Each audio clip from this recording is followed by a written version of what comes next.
একদিন মুসা আলাইহিস সালাম আল্লাহকে জিজ্ঞেস করেন, হে আল্লাহ, মানুষের মধ্যে মৃত্যু হয় কেন? আল্লাহ তাআলা বলেন, হে মুসা, মানুষের মৃত্যু না হলে আমার সাথে সাক্ষাৎ হতো না। মুসা আলাইহিস সালাম আল্লাহকে আবার জিজ্ঞেস করলেন, হে আল্লাহ, জান্নাত এবং জাহান্নাম হলো কেন? আল্লাহ তাআলা আবার বললেন, হে মুসা, জাহান্নাম না হলে মানুষ আমাকে ভয় করতো না।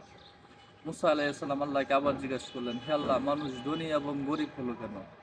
আল্লাহ তাআলা আবার বললেন, হে মুসা, মানুষ ধনী গরিব হওয়ার কারণ যে সে যে অবস্থায় থেকে আমার প্রতি শুকরিয়া আদায় করে তা জানার জন্য।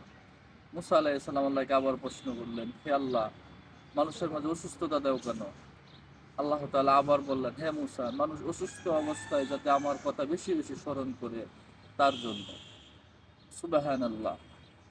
আমরা সবসময় আল্লাহর কথা স্মরণ করব এবং আল্লাহর প্রতি বেশি বেশি শুকরিয়া আদায় করব। এই হাদিসটি যদি আপনাদের ভালো লেগে থাকে তবে অবশ্যই বেশি বেশি করে শেয়ার করে দেবেন।